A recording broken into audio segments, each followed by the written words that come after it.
How's it going, everybody? It's Pilot Flame, and we are back with another FPL preseason video. And today we're going to be continuing our Team Watch series. And up next is Crystal Palace. We're going to be taking a look at the players that I'm interested in, some of the players that I'm not so interested in, or things might need to change in order for me to consider them as FPL assets, and what Crystal Palace are doing in the transfer market. They have a lot of players that are out of contract, so we've been discussing some of those as well. If you have been enjoying the videos, make sure to hit that like button, subscribe to the channel if you are new or haven't done so already, and turn those notification bells on so that you can get the content as soon as it is readily available. Drop us a follow if you want to keep up to date with any injury, any type of news, FPL related, like I said, injury news, whether it be transfer news. I've been retweeting a few things over the past few days, so to keep you all informed. And give us a follow over on Twitch so that you can see when we go live for our preview and deadline streams for the start of the season. There'll be a pinned comment down below as to when those are starting back up.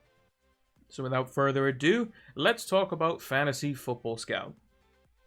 We have partnered up with Fantasy Football Scout for this coming Fantasy Premier League season, and they're giving you an exclusive offer. Use the link down in the description to get 20% off your Fantasy Football Scout membership. It gives you access to the exclusive members area, which has new tools such as the 3-player comparison tool, as well as some old favorites such as the Rate My Team tool, the Season Ticker, and my personal favorite, the fully customizable stats tables, which you can share among other Fantasy Football Scout members, powered by Opta Stats. Use the link down in the description below to get 20% off your membership today. Sign up now.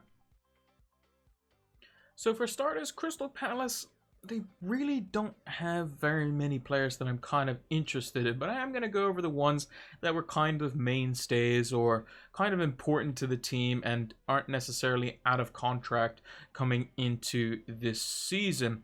Their start to the season, not great. Chelsea away and West Ham away, with Spurs at home in Game Week 4, all around Brentford at home in Game Week 2, which would seem like a decent fixture for them. However, I don't really know what to make of Crystal Palace. Their new manager, Patrick Vieira, all-time and legend of Arsenal Football Club.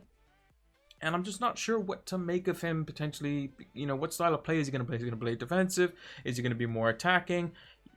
Who knows what he's going to do. At Nice, he didn't really do too well. And I just think that Palace might be a wait and see, personally. And if it's anything to go off last season, their defense wasn't great, and neither was their attack on all fronts. They kind of just got by and just made it through because there was teams that were worse than them when it came to scoring and preventing goals from going in the back of their own net. Across the season, 46 big chances, not really too much there. I think Chelsea had double that. Shots inside the box, 224, so okay, but not fantastic. Only 31.34 non-penalty XG, which means they were expected to score around 31 goals, which is not great.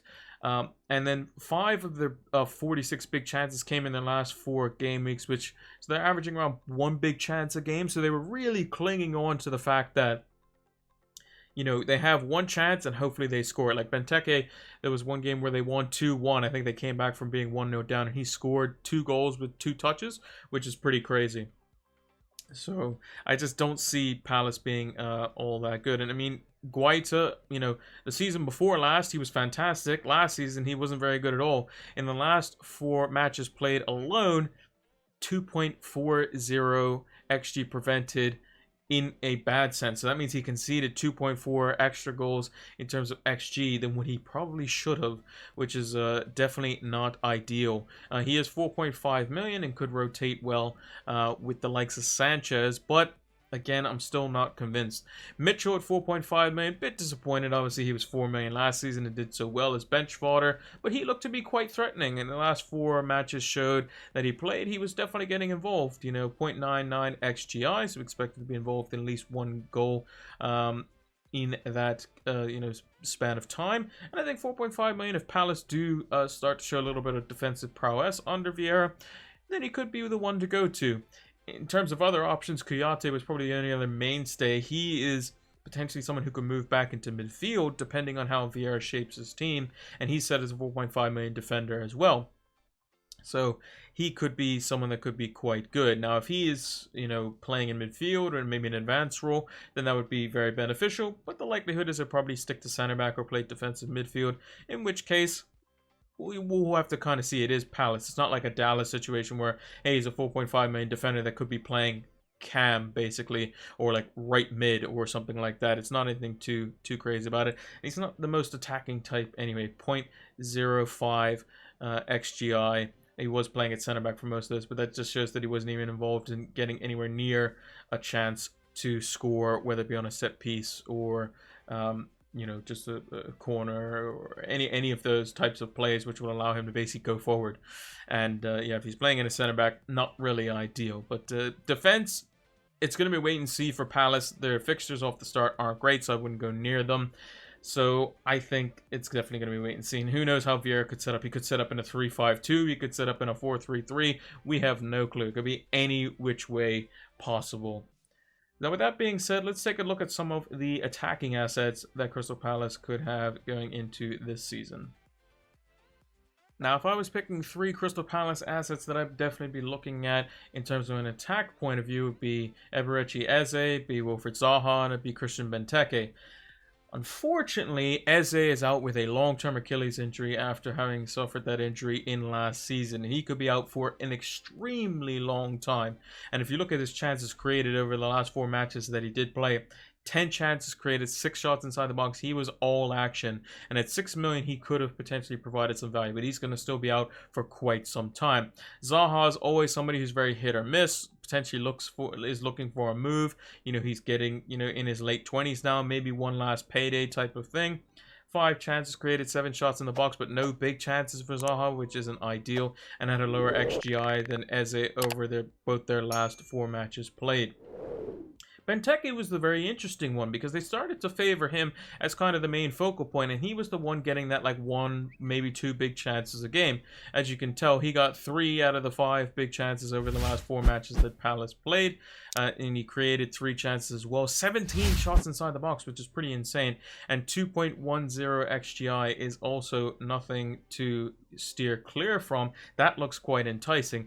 It's just the fixtures off the start, I think, that would worry me. But 6.5 million, maybe something for the future, potentially, to see how the likes of Vieira play for Crystal Palace, how he likes to set them up. Is it going to be a system where they have like inside forwards, kind of the way how Liverpool play, and they basically the goal threat comes from Salah and Mane, and then the strikers kind of use as just kind of the link man. Benteke can definitely do that, but he's also very good at, as a kind of a plan B to cross into the box as well.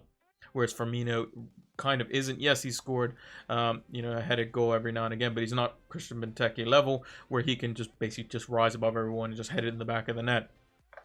Benteke's strength does provide them with another, point of attack as well. The hold-up play, the strength against the defenders is something that you don't see very often in the Premier League. Everyone's kind of transitioning more to these like inverted wingers that kind of come inside and kind of shoot on their inverted foot, as it were. So a left-sided forward or left winger would be right-footed, and they would cut in on that right foot, and vice versa for the opposite side.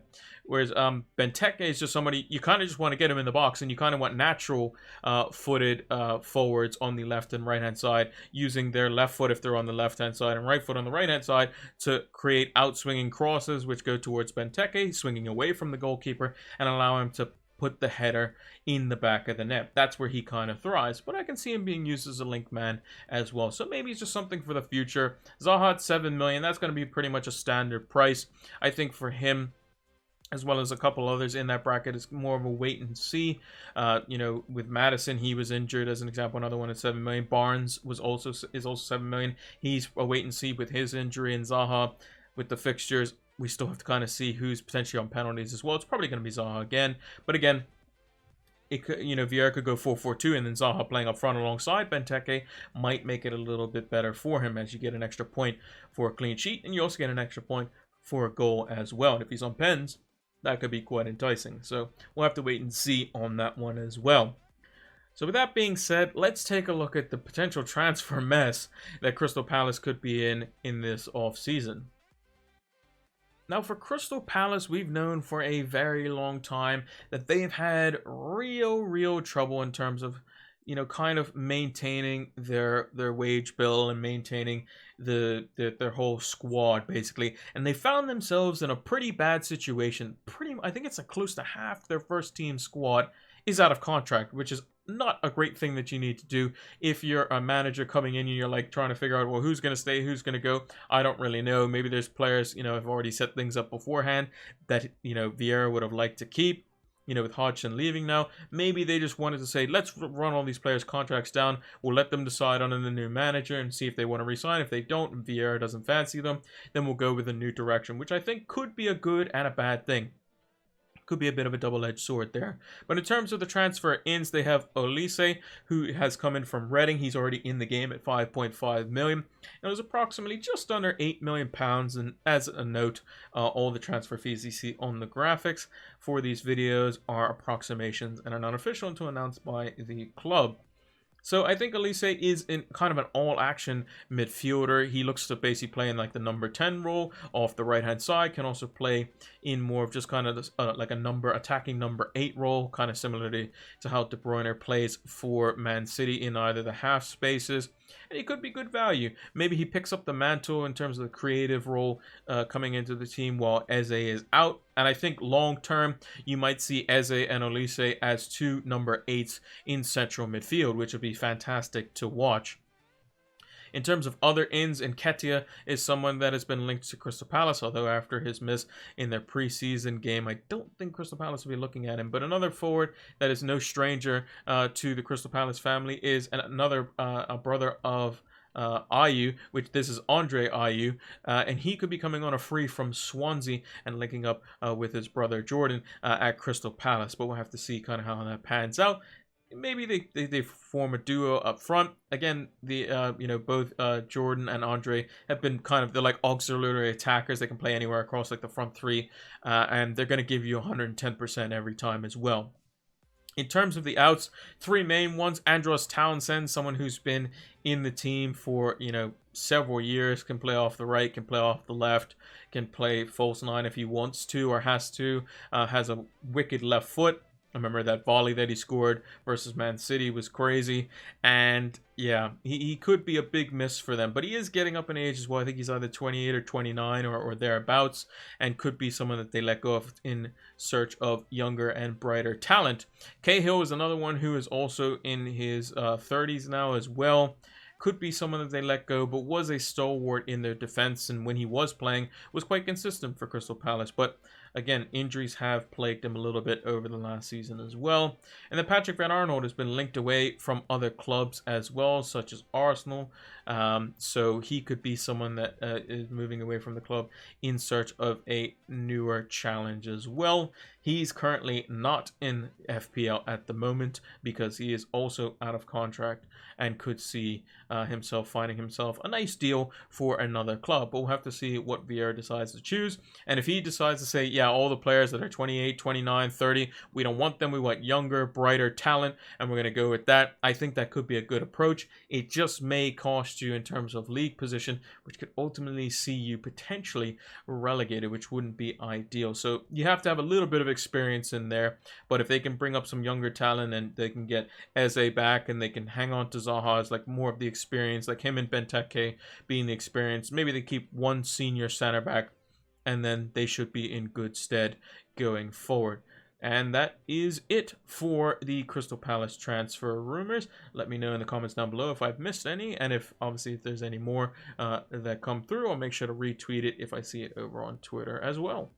And that's going to do it for this episode of Team Watch for Crystal Palace. If you haven't done so already, hit that like button, subscribe to the channel if you are new, and turn those notification bells on so that you can get the content as soon as it is readily available. Drop us a follow if you want to keep up to date with any FPL news or any content going out on our platforms. And follow us over on Twitch if you want to see when we go live for our preview and deadline streams, which is where we will be doing our FPL streams for the 2021-2022 season. And lastly, check the link down in the description below for Fantasy Football Scout memberships.